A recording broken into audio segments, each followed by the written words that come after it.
Do you think that private equity owns 1%, 2%, 6%, or 10% of all the single-family rental homes in the United States of America? Oh my gosh. Private equity is at least honest about the fact that they're sharks. When private equity takes over, the joy of the business and the joy of the customer experience is slowly drained away, if not completely destroyed. It's a $5 trillion asset class. It's the largest asset class in the world. I'm about to take my shirt off. I'll do anything for another 30 seconds of YouTube viewership. Hey everybody, it's Sam Jacobs, CEO of Pavilion. Welcome to Top Line. I'm joined by my co-host Asad Zaman, the CEO of Sales Talent Agency, and AJ Bruno, the CEO of Quotabath. Today on the show, we just had the largest private equity deal in history, the $55 billion take private of Electronic Arts. We're going to go deep on private equity, what it's like to work for them, be bought by them, what is their future in a world of AI. Fun fact. In the last couple of days, Asad has had conversations with private equity firms representing $1.5 trillion of assets under management. Topic 2, OpenAI continues its pace of product innovation. You can now talk to apps and you can make really stupid videos with Sora 2. What does this mean for the future of Top Line? Hint, hint, follow me on Sora 2 where I make Top Line trailers that are really stupid. And finally, topic 3, Barry Weiss and the $150 million acquisition of the Free Press by CBS News. Is this just the Ellison family getting close to Trump, or does this represent a new battleground for media in 2025? And what is the impact on Top Line, if any? Gentlemen, start your engines. Let's go. Private equity is something everybody is talking about, and something that has come up is just how large of an asset class this is. It's a $5 trillion asset class. It's the largest asset class in the world. And the place we're going to start, we're going to talk a lot about what it's like to work for them, what's it like to be bought by them. Before we do that, when an asset class is this large, it's obviously not just tech, but a lot of us are just used to seeing private equity in tech. And so we're going to spend a couple of minutes talking about all the other things private equity owns. I'm going to share a few things with you guys and see if you can guess whether private equity owns this or not. Oh, I love this game. We were going to play this game. I didn't tell you guys. This is my a little surprise for you. A little surprise, a little nugget. Okay. So, do you think, AJ, that private equity owns 1%, 2%, 6%, or 10% of all the single-family rental homes in the United States of America? Oh my gosh. Single-family rental homes. PE owns 6%. Final answer.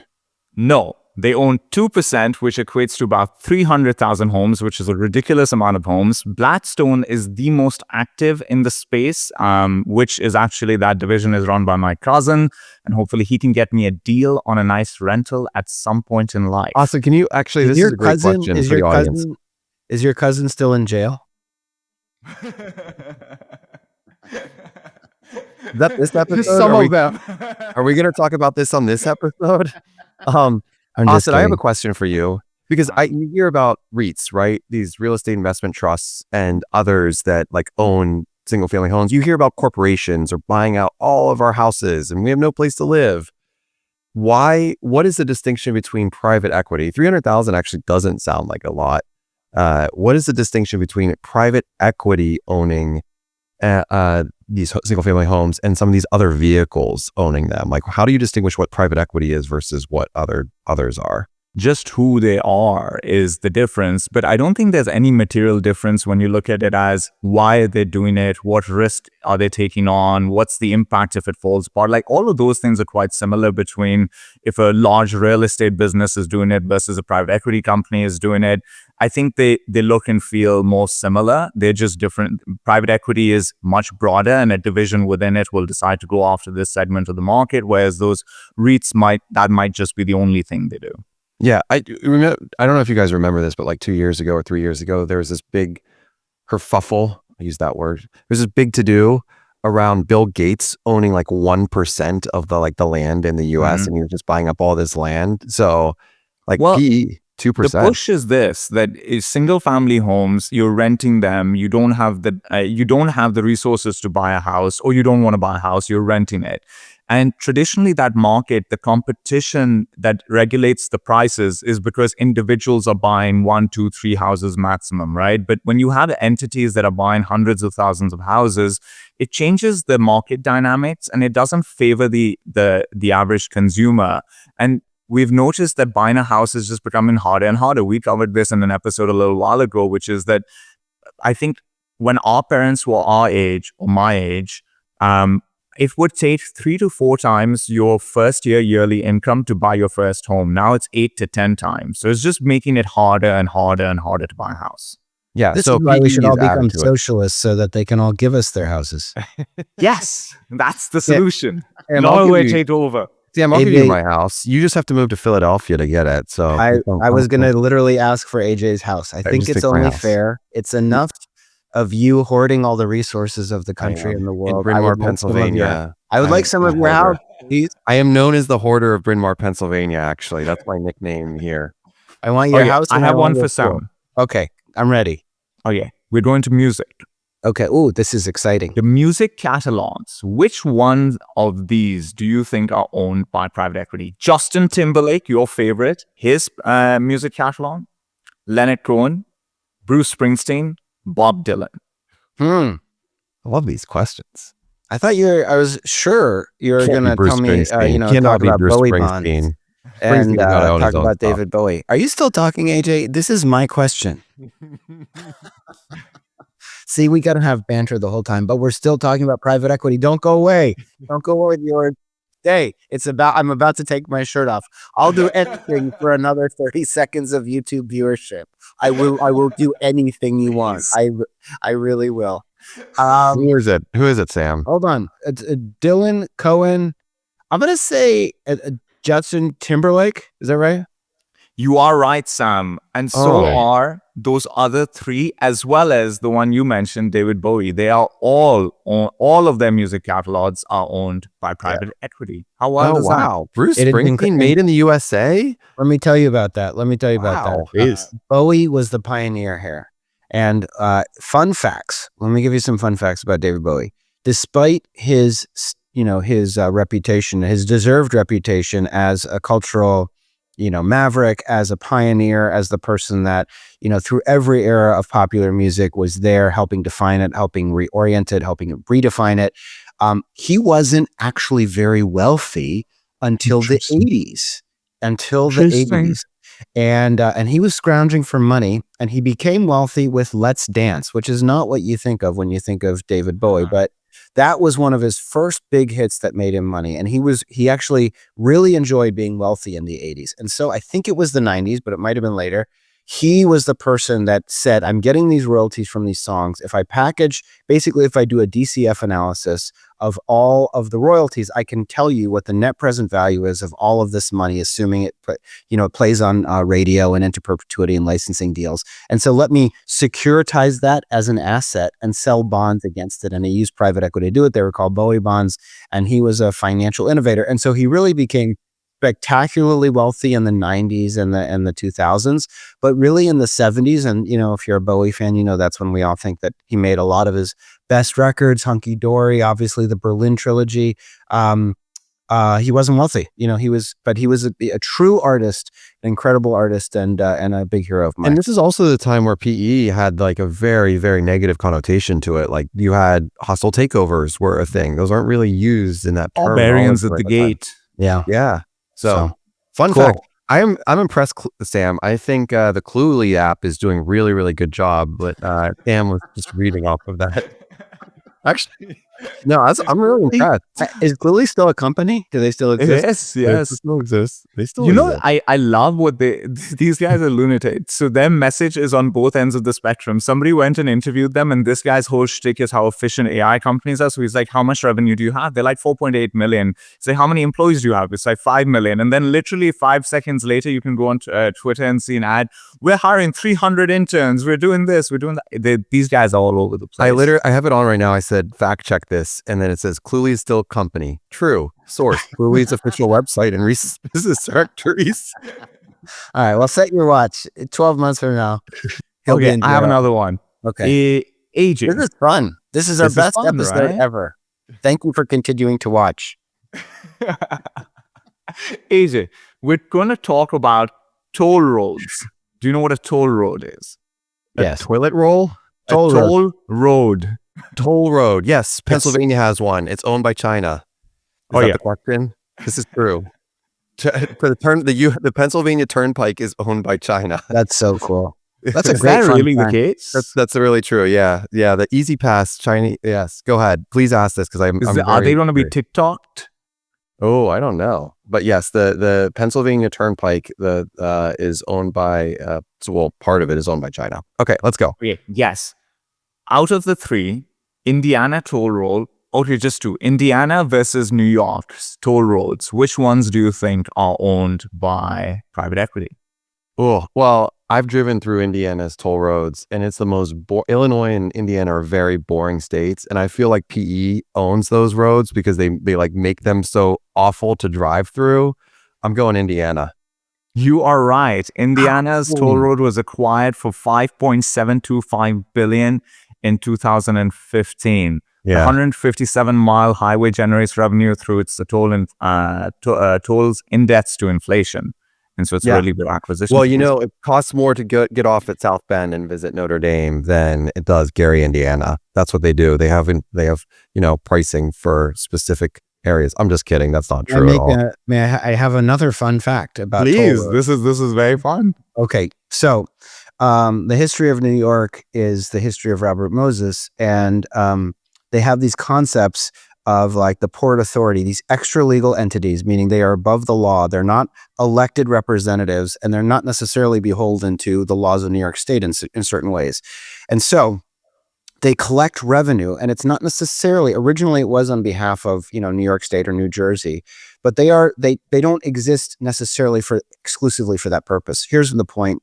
Robert Moses figured that out, and he created the Triborough Bridge Authority when they built the Triborough Bridge. And so you pay a toll every time you go across the Triborough Bridge. And that money goes to Robert Moses that he has to allocate in certain ways based on the charter of the authority. But he realized that he could rewrite the charters of these authorities, particularly the Triborough Bridge Authority, so that it never expired. The original purpose of things like the Port Authority was that they would be transient entities. They would recoup the cost of the construction of, the Lincoln Tunnel or something like that, and then they would go away. But he rewrote them so that you could issue new bonds to pay for new construction as the old bonds that were associated with the authority expired, therefore creating a permanent entity. And that permanent entity, of course, had him as the executive chairman, that he was not elected and was never subject to any kind of election or constituency voting on. And so that was one of the ways that he maintained power for, I think it's like 60 or 70 years. He had more power in New York State over the course of his life than any elected official, in the span of the time that he was in existence. Really an incredible figure, in many ways diabolical, and in many ways incredible because he created the New York State park system. But the reason that it takes 3 hours, I'm of course parroting Robert Caro, but the reason it takes 3 hours to get to JFK from the city is because it's not easy. You have to take the A train if you want to take a train there. Why isn't there a high-speed rail between Manhattan and JFK? Well, there's no high-speed rail because you wouldn't be driving, and he needed you to drive so you could pay the tolls. So he kiboshed a lot of high-speed rail and logical transportation infrastructure in favor of driving because it redounded to his benefit as the chairman or whatever his title was of the Triborough Bridge Authority. Wow. That's pretty crazy. He's a crazy dude. He's very smart. I love how cities have these characters in their history that really shaped not just the thing they did, but kind of the vibe and the culture of the city in some aspect as well, right? AJ, I have a fun one for you. If you guess, I'll give you 3 options for the number of funeral homes in the US owned by private equity. If you guess the right number, I will donate that number to any charity. Wait, so I think I don't know if I know the right number. You're going to give me multiple choice, but I do actually have a connection to this and knowing that because my friend's company was just bought by PE. They also own funeral homes, Eternova, and they make diamonds out of ashes of loved ones. And the distribution is because the PEs own funeral homes. I know how many funeral homes this PE One in second, particular can we go own. to the diamonds of ashes of human Yeah, that's beings? Eternova. Yeah. Eternova. That's a big thing. Yeah. It's I a like big to make thing. diamonds of your pets too. Right. Oh, wow. So that's a PE These back. earrings are my cousin, and like that type of a thing. That's pretty intense. Right. Yeah. Okay. Oof. Do I get multiple choice or do now I have to guess? You don't because get I said multiple this? choice. Okay. Ready? Okay. 100, 1,000, or 10,000. Oh, I thought I was going to go way higher than that. So I'm going to be off. I'm going to go 10,000. No, you're wrong. 1,000. You think I would put 10,000 on the line to donate somewhere for you? You know homes are there in the U.S.? I'm gonna Commentary on that question. So Yes. private equity is renowned. Let's talk about what it's like to work for them and what they do to companies and what's the difference between venture capital, if that's okay. Please. I don't want I need to. I some don't want the education. YouTube folks that made it 16 minutes into this clip to feel like there was a bait and switch. We're talking about it, folks. And we'll have more of these fun ones too. So, first of all, my couple hot takes. I like private equity because they are openly capitalist, meaning there's a hold period. They're very explicit about the hold period. I was at a Great Hill Partners conference last fall, and the guy gets up in front of the company and he says, "Listen, there's a difference between us and other kinds of investors like venture capitalists because we are here for a short time.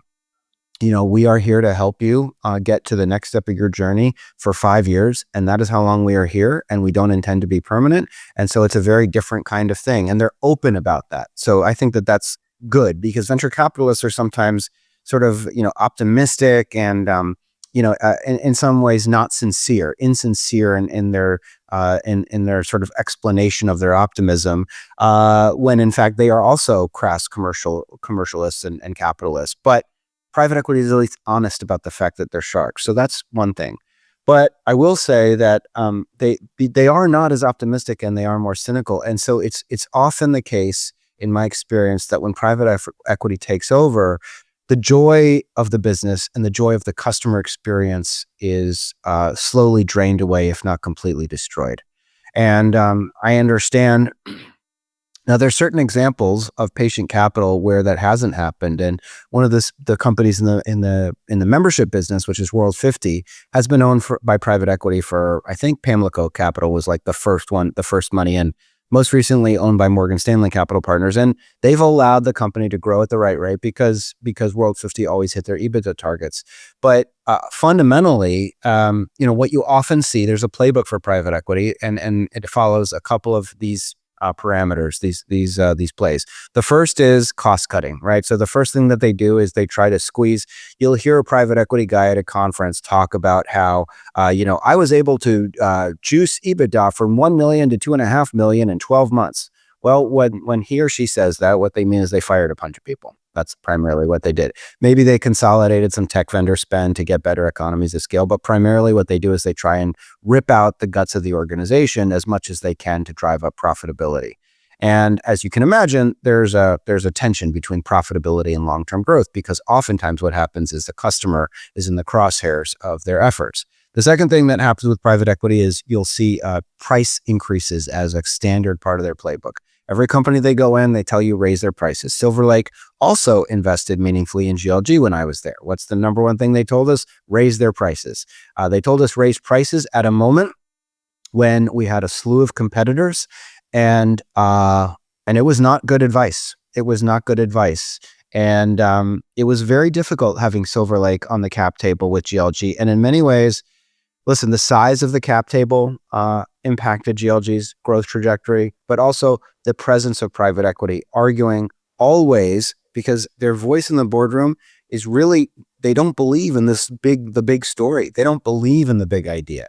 They're not optimists. They're not evangelical. What they believe in is cold hard cash and gross margin and operating margin and EBITDA. And so from the moment Silver Lake came in, GLG ceased to be a meaningful growth story. I mean, they did grow over the years, and it was really more about margin protection. And so Alexander, as the CEO, was not able to make big bets on what GLG actually might become. And of course, was never able to do things like lower price to gain market share because private equity is always focused on price increases. Last thing that you'll hear about private equity from me in terms of like their playbook is they're all about consolidation. And that's why within GTM Tech, by the way, there are a few different private equity-backed roll-ups that are happening right now. Fullcast is a company based in Utah, and they just acquired EBITDA. And I just got a text that there's another very large acquisition that they haven't yet announced. And I think they've done 5 or 6 acquisitions just in 2025. So they are following this kind of media fly, maybe better capitalized with better execution. But this idea of there's all these orphan point solutions that are $2, $3, $4 million in revenue, maybe $1-2 million in EBITDA, maybe not profitable at all. We'll assemble all of them into one big portfolio, and that will give us, what will it give us? It'll give us scale, because one of the things that private equity enjoys is EBITDA arbitrage. What does that mean? That means a small EBITDA number gets a lower multiple than the same company with a larger EBITDA. So if you've got $15 or $20 million in EBITDA, you might get 15 to 20 times EBITDA. But if you've got $3 or $4 million in EBITDA, you might get 4 or 5 times. Why is that? I think primarily it's because the larger the size of the cash generation, which is effectively what EBITDA is, implies more stability and security for that cash flow stream. But I could be wrong on exactly why, but I know that that's part of it. So you'll hear private equity people say, we're looking for a platform. That's the company that they build all the acquisitions around, and then they'll do a bunch of add-on acquisitions. If you want to sell your business to private equity, I will just tell you the last thing I'll say, because this is a good one. There's a very famous phrase in private equity, and it is this: your price, my term. What does that mean? That means if you want to tell your wife or your daughter or your best friend that you sold your business for $100 million, private equity is happy to have you tell that story. The structure of that deal might be $5 million down and $95 million on an earnout against EBITDA targets that they set. And so you have to be very, very careful and this is something I think Peter Walker, we might have talked about in the SPV episode, but you have to be very, very careful, because any flaws in your due diligence preparation, any flaws in your data room, any moment where they can say, oh, you didn't tell us this, or actually we calculated EBITDA this way and you calculated it this way. All of that is intended to get you into a no shop period where hopefully, they have you locked up to sell the business to them based on some ideas about a term sheet that they then renegotiate through the process of that acquisition or investment. And that's very, very different from venture capital, who is much more willing to go on a handshake, much more willing to say, this is the terms, we're not going to squeeze you on it. So private equity, you got to be careful. But those are some of my thoughts on private equity. Man, EA's Madden 2026 is going to be lit. It's gonna suck. That sounds so. What a great product they're gonna start with. They're like gonna crush it. We're moving back to 8-bit. 8-bit. Damn, I think you hit on some really great points there. There's a couple of things that I want to add that because a lot of us have heard of Vista, and so the thing that Vista does and that private equity really also tries to solve for is predictability. And the way they do this is they have their playbook, and Vista is very well known for this. In hiring practices, they were very well known in having the scoring of candidates coming in. You don't actually get to know what your score is, and then they take that and actually use that all the way through. There's also a group called VCG, Vista Consulting Group. And the way it operates is you have 2 or 3 operating partners that come in on a weekly basis and work through your go-to-market, through your margins, through all parts of the business. And then they actually charge the company back to do that. So it's not a management fee, but VCG actually is a very profitable part of Vista overall. Sam, you're so shocked right now. You have to see that on YouTube to understand what a shocked face that was. I will say, AJ, while we're spilling tea on Vista, it is really interesting because there's a lot of polarity about Vista in the ecosystem, because some people feel like they're just really dogmatic, they're really inflexible, they're kind of jerks, they make you go through this personality assessment. And then other people say, you know what, they made me a much better operator. And I'm really glad, even though we didn't get the outcome that we wanted, I'm really glad that I worked at a Vista company. I think there's a lot of pride there. They are considered, to be pretty exceptional in terms of the value creation that they add to the portfolio. They pay their executives really well. If you're a Vista operator, you're like a Vista operator for life. You'll see this 3 or 4 times over and over. They go from one Vista company to another.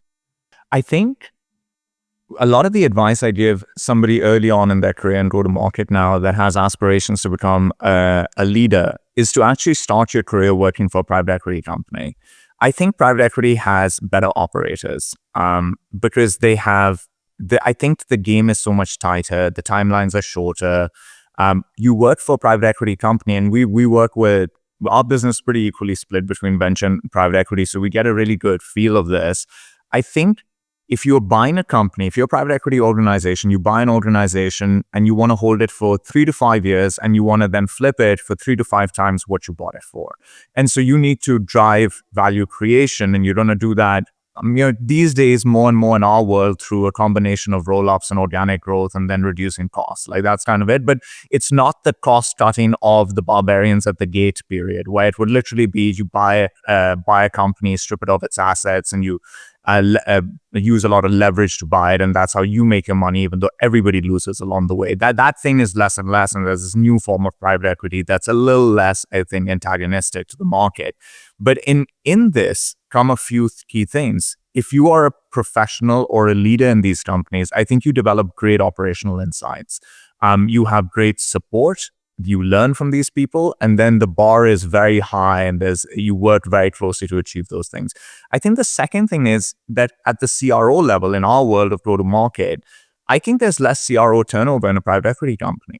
Because if you need to flip it in 5 years, you have less tolerance to hire somebody and fire them. You don't extend it to 6 or 7 years just by losing that person. And so you have a lot more patience with the hire, and hence you do a lot more upfront work to really figure out how to make good hires, which I think is a real positive for executives. The other thing that I think is a real positive for them is if you look at the venture world, in all the functions, product, engineering, go-to-market, all of this, there's some people that were at the very best companies that made life-changing money, hundreds of millions of dollars, right? Like the VP of sales at Figma who made 70 or 100, the CRO at Snowflake, 100 plus million, etc. But it's a small percent of people. In the private equity world, there's a much larger percent of people that make millions of dollars as executives in these companies. They won't make the type of life-changing money those organizations, if you joined Figma at the right time, you would make, but you would make a lot more money than the average CRO on the venture side does. And I think that's really interesting. It's like an underappreciated place to take your career. I think that's a great point. Let's do some research on that, maybe SDA.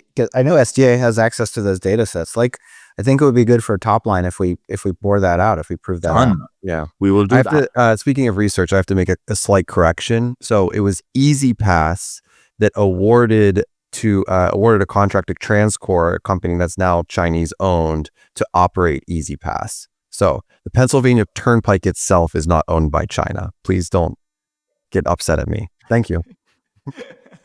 So if you're listening to this and you're about to be acquired by private equity, what are some, what do we think, what are some tips before we move on? How do you prepare for that? Yeah.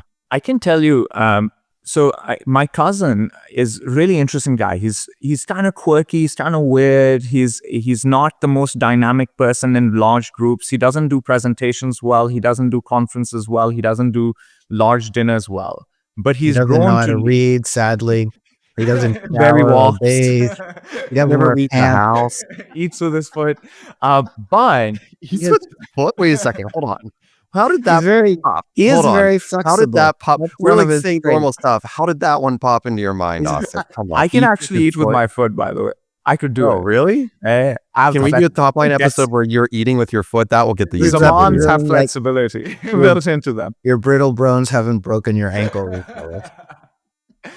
But so I was talking to him. He's very high up at Blackstone in the real estate practice, and a lot of these people, one of the things they dream of in their careers is to do a deal large enough that the Wall Street Journal puts it on. And so he always wanted that, and he ended up doing one. And so I was like, okay, how did you do this? How did you do a $10 billion deal? And this is advice for, I think, the founders. Because if you're a founder, you can either take your company public, or you can be bought by another company, or you can be bought by private equity. If you can go public, you will go public. But for anyone that finds friction along the way, you're either going to get acquired by another organization, which is a smaller percent of the companies, or you're going to get acquired by private equity, which is a much larger percent of the outcomes. And so how do you optimize for a good outcome?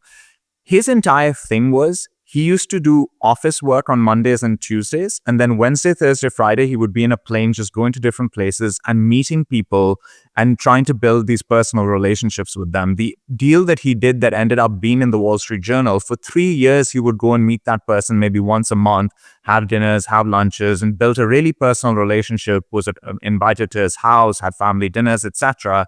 And at the end of the day, when this person was ready to sell, he wanted to make sure that the company that ended up buying his firm did what they were going to say they were going to do. And so he built enough trust with this guy over quite a long period of time that he's like, I think he'll do what he's saying he's going to do. And that's what got the deal done, because the terms were relatively the same across all the other organizations. So then what's the differentiator? Who's not going to screw my thing up or screw me over? And I think that's probably the key insight, is you got to spend some time getting to know these people. If you don't do that, then how are you going to judge which is the right place to go or not? I don't see how you do it otherwise. What do you think, AJ?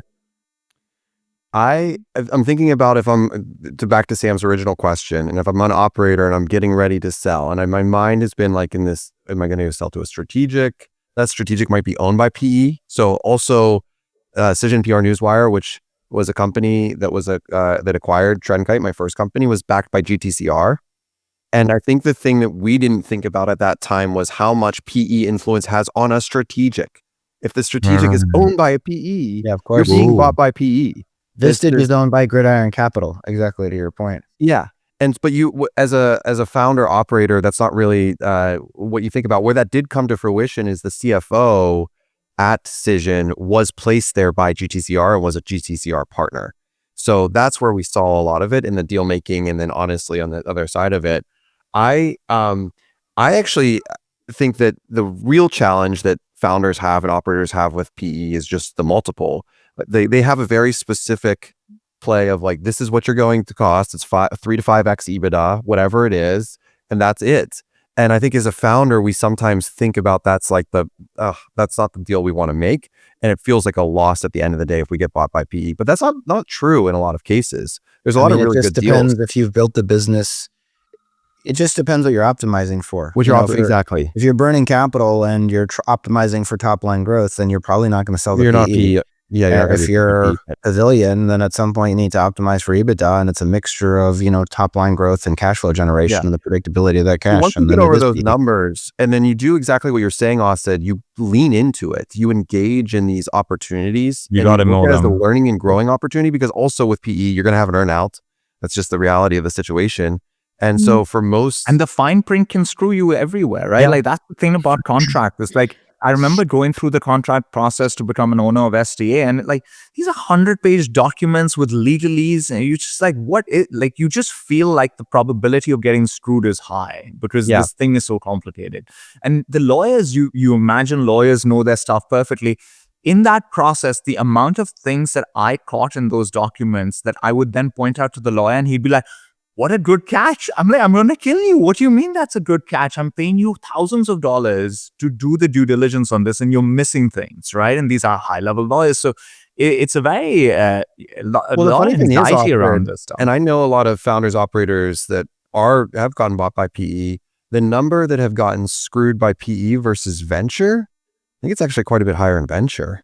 And I don't have the numbers on that. I'd love to know that, but venture tends to have a lot of those situations, but it's a long term. Like you said, 5 years, you have this start and stop. But that's shifted a bit, no? Like, don't you think that venture as an asset class has started becoming a lot more founder friendly over the last decade? It depends on the type of company. If your company is doing well, if your company is not doing well, and you expect them to be founder friendly, venture was extremely founder friendly. I think it probably got a little bit worse. I mean, but who knows? I think we would need data to answer this. Yeah, I think it's a data question more specifically. Let's transition. Okay, so we're a little bit of a transition. Let's talk about AI. First of all, I mean, we can talk about how will AI fit into private equity? I'll give you my hot take, which is that I think private equity will benefit greatly from AI because the core use cases of AI are back office automations, and that'll make them very, very happy because ostensibly you'll be able to build higher cash flow, higher profit margin businesses. What do you think, Austin? I'll take the under on that, but Austin can answer first. I think Chamath made this point in the All In podcast, which is through his experience when he interacts with a lot of private equity portfolio companies. These are B grade companies run by C and D people. I haven't had that experience across the board, but I would say there are some PE firms that do have those sort of portfolios that are probably even optimizing for it. It's not like they're surprised it's a B grade company. That's maybe part of their strategy.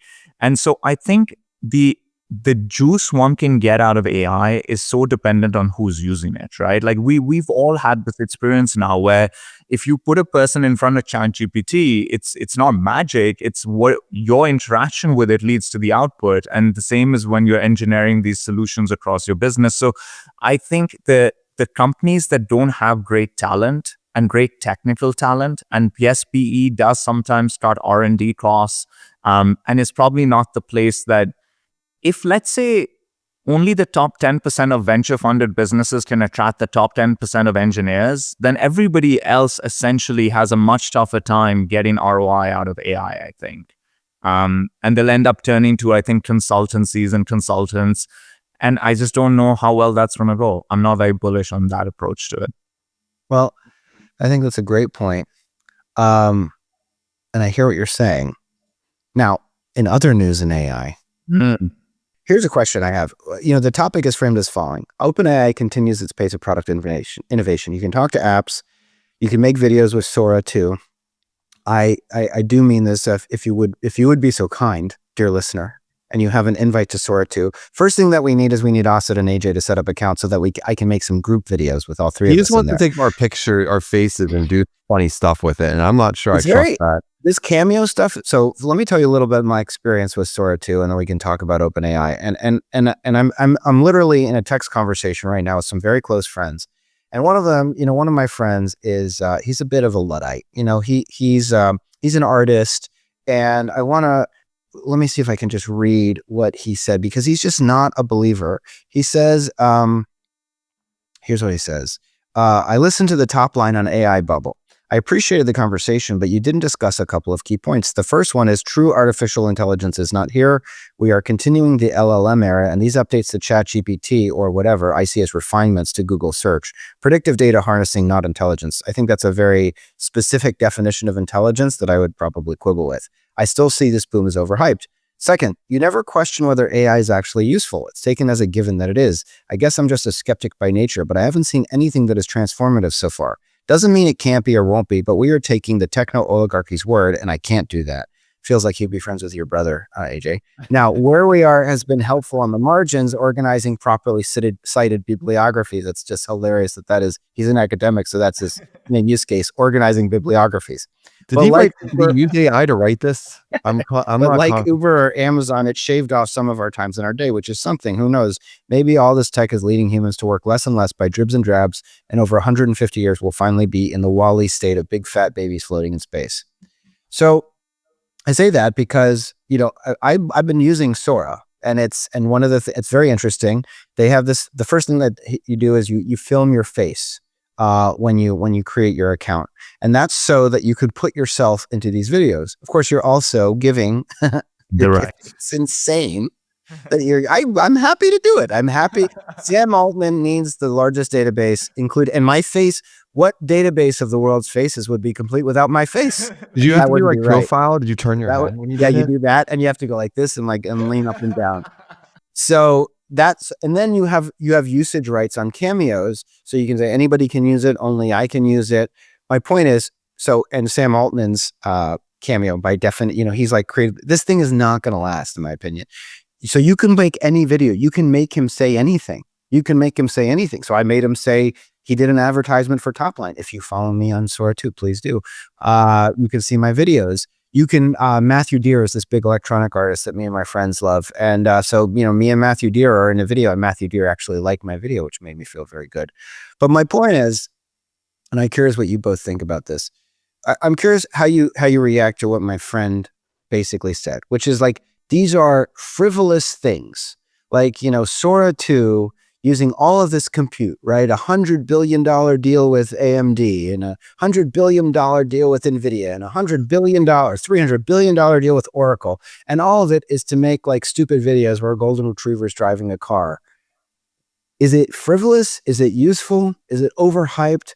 What do we think? And how do we think about the pace of product innovation from OpenAI driving actual economic gains versus just, fun parlor tricks? Also, I think the strategy that they've got is, if you boil it down, is find a super cycle, hug it, and go maximum risk on and try to dominate, right?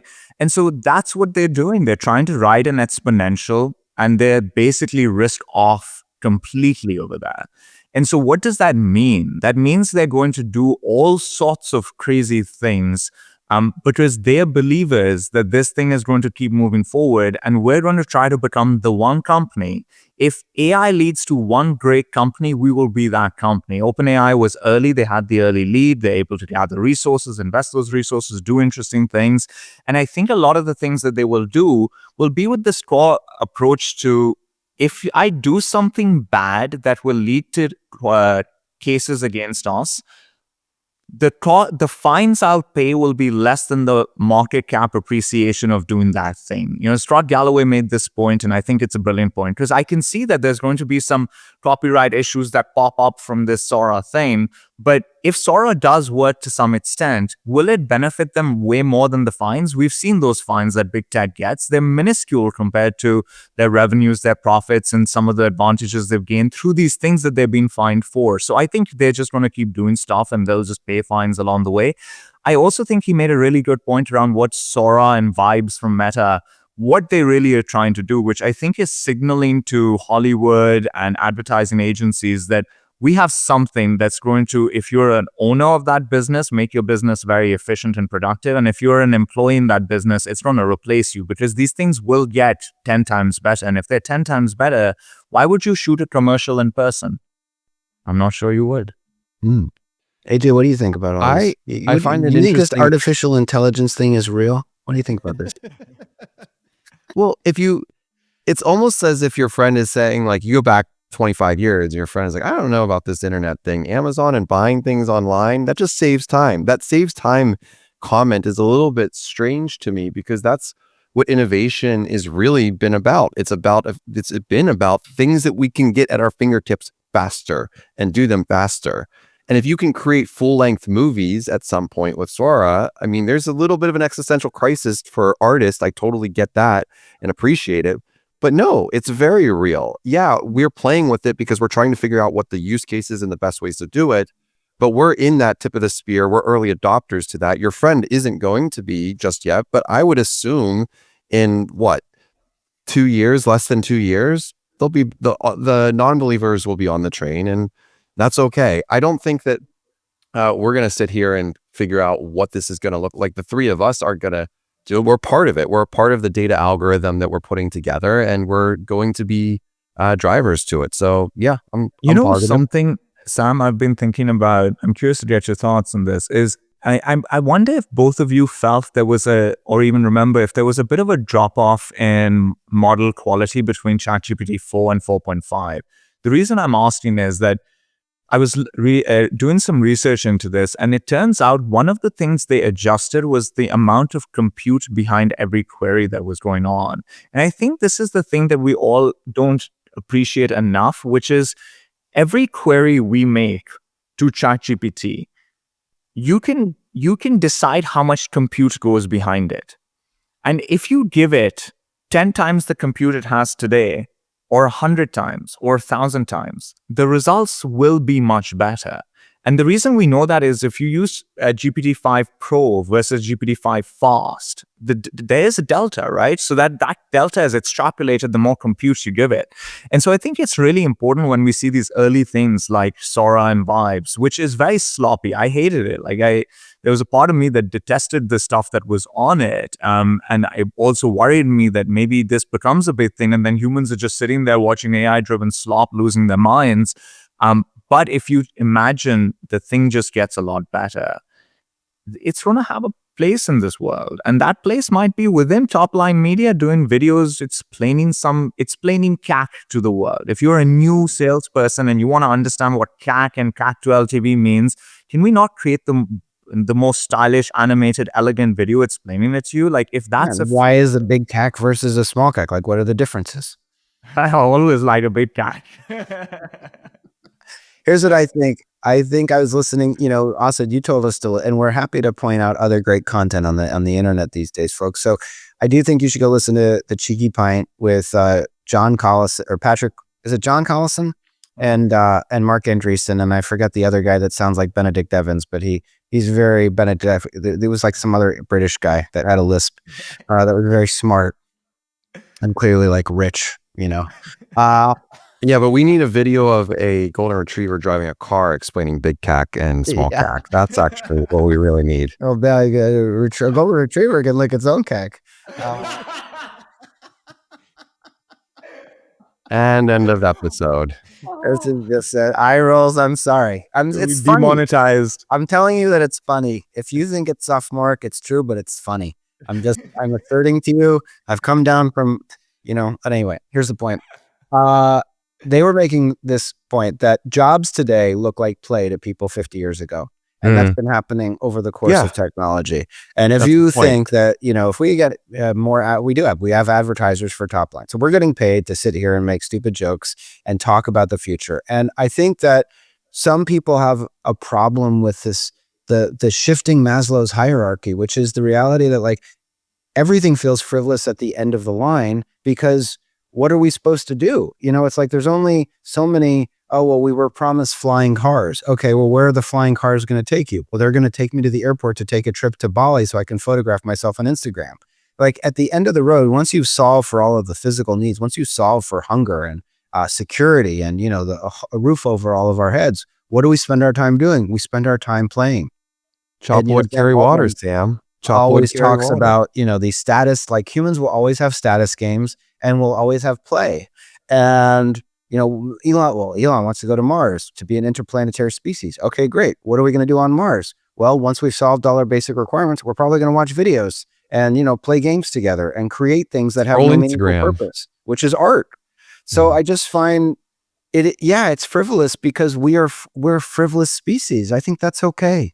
That should be your text back to him. That's your text back to your friend. I said that to him, but I don't think we have to hold everything to a standard of like, well, have we improved iron ore mining? I don't know. That's not what people seem to want to do. What they seem to want to do is send pictures of golden retrievers to each other.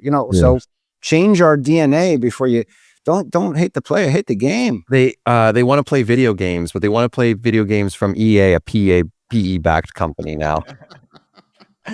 I think one could argue, did the ERP make iron ore mining better or not? And I think people would argue it probably did. And then if you add like health and safety solutions into the mix, it probably made things a little bit safer. So technology has made so many industries so much better over the last many, many years.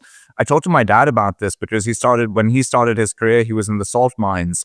And it was very archaic back then. And just within 30 years, when he was retiring, which was still like 10 years ago, it was very different. And even things like email, we underappreciate how much more productive the world became because of email. Email made the world as productive as having a watch made people be able to be organized and on time. Without a clock, how would you be able to say to someone, 10 o'clock, let's meet somewhere, right? When the sun is there, let's meet somewhere. It wasn't really a way to be organized. And so I think the technology has had huge impacts. And if this technology keeps improving, we'll find ways to use it to be able to do really cool things. I think it's really easy to be pessimistic. It's really easy to poke holes in it. I think the far more productive thing to do is force yourself to look at it from an optimistic lens, which doesn't mean that you say this is not a bubble. It is a bubble. It will burst at some point. But that doesn't mean that the underlying thing is not meaningful. As Sam said a little while ago, and I think about this often, most often a bubble is formed by underlying technology that is so transformative that we then become extremely excited and the exuberance overextends ourselves. So that'll happen, that's real, but that doesn't mean the thing is not going to be good and impactful. Well said. I just think At the end of all of these questions is this fundamental question of why are we here and what is our purpose on earth?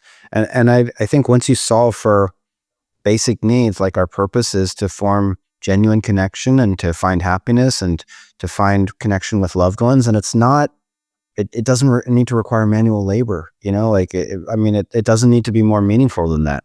Sam, am I misremembering the moral of that story that you had, chop wood, carry water? Isn't that the theme of that? That's an old paradigm, a Buddhist tome, I guess. And it just means before enlightenment, chop wood, carry water. After enlightenment, chop wood, carry water. Yeah, there you go. There we go. I don't know how that relates, but I agree with you. I thought there was the whole story of like, he was going to do, what are you going to do then? And then what are you going to do? And then, or is that fishing? There's something else. Maybe I'm mixing. I tend to do this. It's all right. Right. But I think you made a great point. AJ, on a less philosophical note, I have a question for you. I've been thinking about the production speed of this of OpenAI. I wrote about this last week. In the last 12 months, they've released 9 new models. As of today, 9 new products as well. It's insane. They're making these deals with everybody so that when the bubble bursts, they're so intertwined with everyone that they're not allowed to go down, right? Because everyone will go down otherwise. It's just, they're doing so much and they're actually doing things quite well, which is usually what doesn't, when you're doing too much, like the quality goes down. Are they doing it well? I mean, they're testing a lot of things. The core piece of it is going well, but are they really doing it well? Some of the products are great. Like here and there, you'll have some blip, but the average is an A at least, right? And so how does that influence you as a founder? You're probably thinking about AI makes us be able to do more and do it faster and do it better. Do you look at this stuff? Do you feel pressure? Do you feel inspired? Like, how do you feel when you see at the very top of the market what's happening now? I mean, I try to read past the headlines, and the way to read past the headlines in today's world is try these things out. So they did just release the apps. And the very first thing I'm going to do right after this call is I'm going to sign up for Swora 2, because Sam has asked us many times to do that in the last 3 days that it was released. And 2, I'm going to try out these apps. But the headlines are what are still causing a little friction. Let me give you an example. Last week, I was doing some work with HubSpot and I was talking to one of their executives. And right after the call, we said we were going to meet like the next week. Right after the call, I just like checked their stock randomly. It was down 15%. And I just looked, and it's because OpenAI the CFO of OpenAI made a comment about inbound marketing, and they were releasing a B2B app for inbound marketing. And the market immediately reacted and said, "Oh, HubSpot, you're done. You're dead." And then you know what happened? Did my meeting happen with the HubSpot executive this week? No. Because it's causing all of this, just like... You know what HubSpot should do? HubSpot should take the trucker money and back it up to Clay's office and buy Clay. This is the moment to buy Clay for them, because they built an app that does Clay's thing, and they're an investor in Clay. So I don't know. They should buy. Like, Clay is the one thing that gives them, I've been thinking about this a lot. It gives them a new dimension to the business, which they desperately need right now. And Clay is at that point where this is acquirable. Like, if you wait too long, it gets into the 10. There's a window for all of these things. And I think to the point of what you're saying, when I hear these things, what I'm hearing is that OpenAI is trying to figure out where to capitalize on that window. And a little bit of this reminds me of Google back in the day when they were doing lots of acquisitions and releasing lots of things, but the time compression is crazy here. Every week it's a new thing. And so is that new thing a distraction, or is there a real substance behind that new thing? Because there's no possible way that OpenAI itself can really capitalize in the short term on all of these things. And I think you're right. I think they're looking at this as to like, what's going to be real after a bubble, and we're going to make sure we're standing, because a lot of things won't be standing. Do you agree with that? I mean, where do you land on this, Asid? Yeah, I think there's a lot of experiment. I think it's amazing how you can experiment when you have lots of money, you have great people, and you know how to get people's attention. These are the experiments, right? You're right. Like, the Stripe integration is, let's see how meaningful this can be to our revenue. So let's have a big bang around it so that we can see some movement, and then what happens. And I think they will find things that work and they will find things that don't work. I just think it's wild how productive they are, because then you look at other organizations like the Microsofts and the Salesforces and the Googles of the world, and their production is far lower. I think there was something interesting that happened last week, which was Satya, Microsoft CEO, relinquished a lot of his customer-facing responsibilities to their chief commercial officer to spend more time on the technical side of the business. I thought that was interesting, right, Sam? Like, if you think of somebody like him, he has so many resources. Got his start by did he get started as a PM? Yeah, absolutely. Yeah. So he was started on the technical part of the business. Yeah. Sorry, go ahead. I think he's an engineer by training, for sure. Yeah. What were you going to ask me, Asid? I was just going to say, it's interesting how, what signal that tells the market when somebody like him says, my best use case of my time to secure Microsoft for the future is to go hard the technical side of our business. Because I think they probably feel some anxiety looking at the production of something like OpenAI and then their own, and saying, okay, we got to get more serious about this. Your thoughts on just that situation, and then as we come to the close, any advice for founders of early stage companies? Like, how should they be reading this, and what should they do differently based on what we see coming out of these companies? I think I love to see, I think we all need to spend time. And I think the three of us actually do a pretty good job. We're all pretty introspective. We all try to be self-aware and say, where are our best uses? And I think, for example, mine is, I hired Rich Gardner as president of Pavilion because I'm not a great day-to-day process-driven COO kind of operator, but I'm pretty good at being the public face of the company. I'm pretty good at content creation. I have good taste, and I have some interesting things to say. And so I'm doing this podcast. And I think that that's, for me, on a micro scale, the same thing as Satya spending time with engineers, which is where do your superpowers manifest, and how do you apply your skills? And so I think we should all do that. And I think you're allowed, especially as your organization gets some level of scale, to say, yeah, cancel these meetings. I'm not going to do those meetings anymore. I'm not good at those meetings. They're not good for me. I don't run the ELT meeting anymore. Rich runs it. It's way better. It was way better. Today we had our ELT. It was way better. I didn't know what the frick I was doing. And he's like, we're moving down the agenda. And what's that thing? Can you give an example of what made it good? I'm curious. A clear agenda with clear process, a point of view. And when we reached a decision, the decision was made, and he recapped the decision and then moved on. And there was moments for discussion and debate, but it didn't end hanging. It was always, okay, well, we're most of the way done with that topic. We'll reconvene in 1 week and then we'll finalize it. So there's nothing that's sort of like open-ended or lingering. Everything has a timeline about when we'll decide, and nothing is like needlessly debated, which I thought was great. So if you can't tell, I'm like super, super happy about Rich being in the company. It's like made my life so much better. And the last thing I will say is, and this is also related to Rich, is when you look at OpenAI, a lot of that is cultural. A lot of that is cultural, and Microsoft is going to have a devil of a time competing with OpenAI, as are any large organization like Salesforce, because Salesforce is sclerotic at this point. Salesforce is great commercial salespeople, like my friend Derek, just closed a $15 million deal, which is pretty neat. But the point is, are they going to be the place that innovates? No. And you can tell that when Sam Altman comes in, and when, I don't know all of the leadership at the top, but like they have a culture of innovation and they have high expectations. They're an in-office culture. You come in, you work hard. And I'm already seeing a change within Pavilion to the point where, as a leader, if you're a founder, one of the things you are allowed to do is you are allowed to have high standards. And, I think one of the things that Rich does, I have high standards, but I communicate them in a passive aggressive, snarky way, which is condescending a lot of the time, because I do think I'm better than most people. But Rich has much more. And somebody said this in the ELT, Rich he's kind, but not nice. And Pavilion had over-indexed on being nice, but not kind. And I think that's really, really important. And what I feel is the treadmill starting to move a little bit. And it was 3 miles an hour a couple weeks ago. Now it's 5 miles an hour, and pretty soon it'll be 7 to 8 miles an hour, and then 9 miles an hour, moving at pace. So if you're a founder out there listening, what I want to encourage you to understand is you are allowed to send work back. You are allowed to have high standards. You are allowed to say, that's not good enough, do better. And I will tell you that the more A players hire A players and B players hire C players, and the more you downgrade the quality of your talent, the more that you are not even going to see a lot of the crap that is going out in your name, in your organization. And you need to hold the line and find people that can help you hold the line. And once you sacrifice quality of hiring, the rest of the company follows very quickly thereafter. It's one of those cliches. It's a cliche, but it's so true that A players hire A players and B players hire everything other than a B or an A player. Absolutely. Absolutely.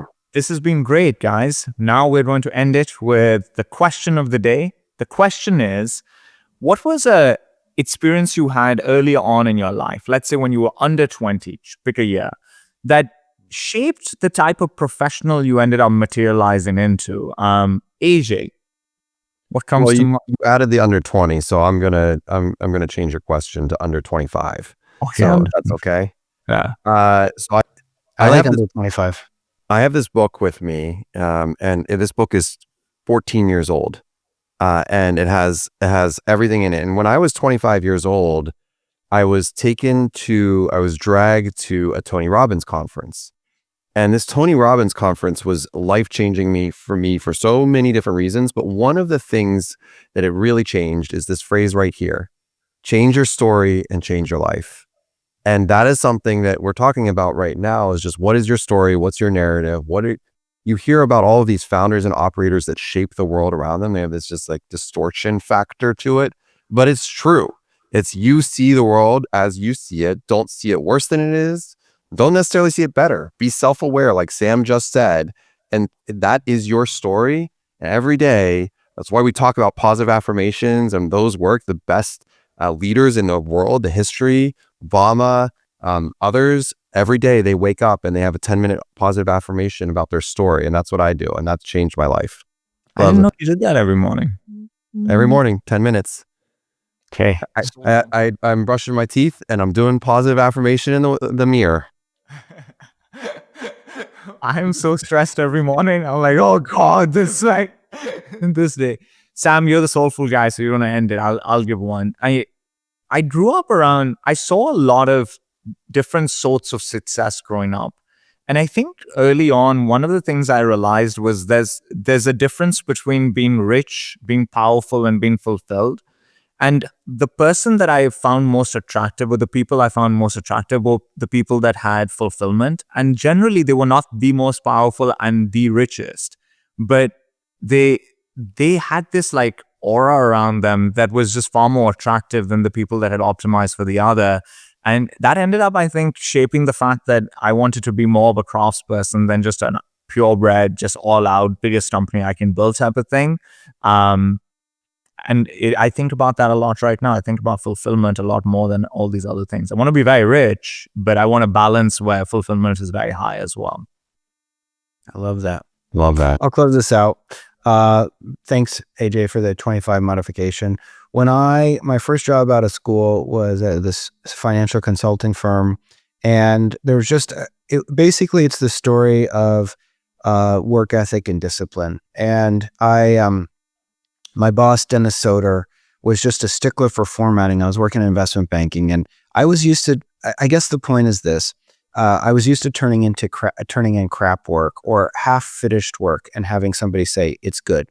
And I remember this moment when I walked into my boss's office in my first job, and I said, how am I doing? And he said, you're doing fine. And I said, well, fine. I don't want to do fine. I want to do great. He said, listen, Sam, when I ask you to do something, you do it. And that's fine. You deliver X. But what would be nice is if you thought about why I was asking you, you did the extra work that was necessary to make it perfect or to make it exceptional, and you delivered X plus Y. And instead of always doing just exactly what I asked you to do, why don't you take the extra step to make it extraordinary? And I think about that a lot. One of our values at Pavilion is X plus Y. If you're out there listening, if all you do is what somebody else asks you to do, you will be replaced by a robot, because the person can ask the robot to do the thing that they asked you to do.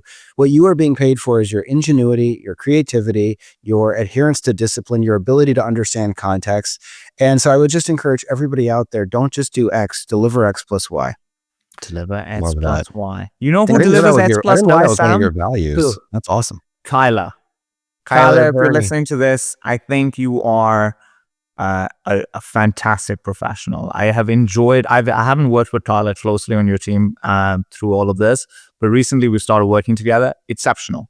Yeah, it's fun to work with people that enjoy their work. Also, you know, another X plus Y mother effa, Neil Topinka. Neil, you are crushing it. What a pleasure you are to work with. Yes. Thanks for listening to Top Line, everybody.